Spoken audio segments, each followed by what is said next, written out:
Hello అందరికీ. Welcome back to our channel AVS kitchen diaries.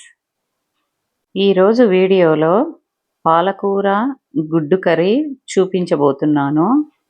పాలకూరలో ఎన్నో పోషక గుణాలు ఉన్నాయి. పాలకూరలో vitamin A, C, K, calcium, magnesium శరీరంలో శక్తిని ఉత్పత్తి చేయడంలో సహాయపడుతుంది. పాలకూర తినడం వల్ల శరీరానికి మంచి శక్తి, రోగనిరోధక శక్తి మరియు జీర్ణక్రియ మెరుగుపడుతుంది. అలాగే కోడిగుడ్డులో ప్రోటీన్లు, విటమిన్ ఏ, డి, బి12, ఐరన్, కాల్షియం ఇవన్నీ ఉంటాయి. ఒమేగా 3 ఫ్యాటీ యాసిడ్స్ కూడా ఉంటాయి. గుడ్డు తినడం వల్ల శరీరానికి అవసరమైన ప్రోటీన్లు, విటమిన్లు, ఖనిజాలు లభిస్తాయి. ఇవి మన డైట్లో కంపల్సరీ యాడ్ చేసుకోవాలి. ఇక లేట్ ఎందుకు, గుడ్డు పాలకూర కర్రీ ఎలా చేయాలో చూద్దాం. ముందుగా స్టవ్ వెలిగించి ఒక ప్యాన్ పెట్టుకొని 2 టేబుల్ స్పూన్ల ఆయిల్ వేసుకోవాలి.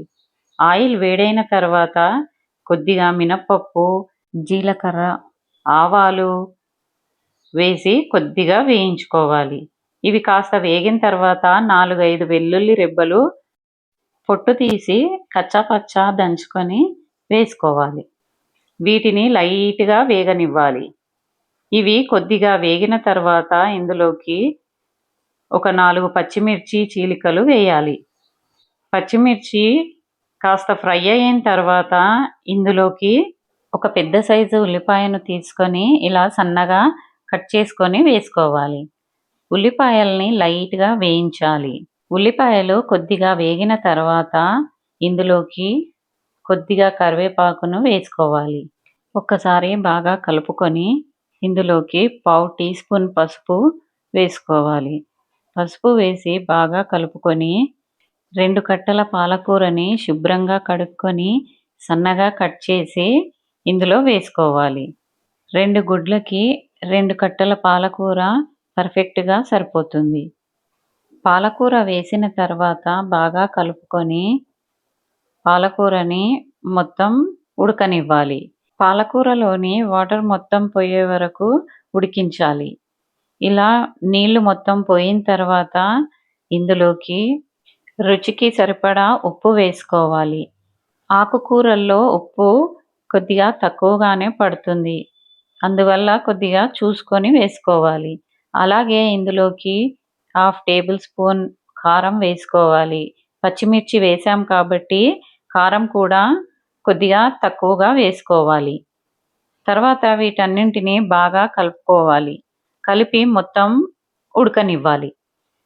ఇలా ఉడికిన తర్వాత ఇందులోకి 2 కోడిగుడ్లను తీసుకొని ఇందులో మధ్యలో నేను వీడియోలో చూపిస్తున్న విధంగా వేసుకోవాలి.